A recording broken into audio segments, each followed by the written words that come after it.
ایک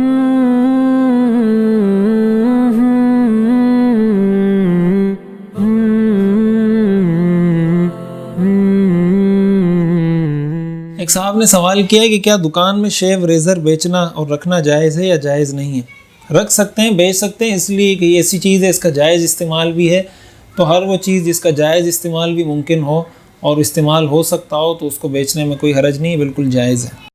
ایک صاحب نے سوال کیا کہ جے نماز پر قبلے کا جو نشان ہوتا ہے اگر اس کو پاؤں کی طرف کر دیں تو کیسا ہے؟ تو دیکھیں، جے نماز تو آپ نہ بھی بچھائیں تو نماز ہو جائے گی۔ جے نماز بچھا کر نماز پڑھنا نہ تو کوئی فرض ہے نہ کوئی واجب ہے۔ عموماً جے نماز اس لیے بچھائی جاتی ہے کہ اگر کسی کو یہ خطرہ ہے کہ یار یہ ہو سکتا ہے ناپاکی ہو، کوئی ایسی چیز ہو، اس مقصد کے لیے وہ جے نماز بچھا دے، اس میں حرج بھی نہیں ہے، اچھی بات ہے اگر اس مقصد کے لیے کوئی بچھاتا ہے۔ تو یہ جو ہمارے ہاں تصور پایا جاتا ہے کہ بغیر جے نماز کے کوئی نماز پڑھتا ہی نہیں ہے، تو یہ بالکل غلط تصور ہے۔ بغیر جے نماز کے بھی نماز پڑھنی چاہیے، جے نماز کے ساتھ بھی پڑھنی چاہیے۔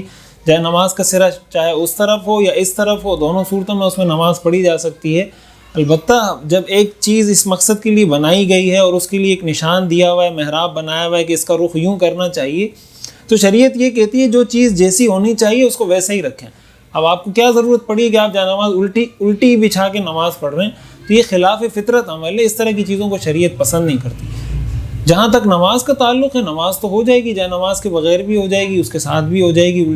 الٹی بچھائیں، سیدھی بچھائیں، صاف ہونی چاہیے، پاک ہونی چاہیے بس۔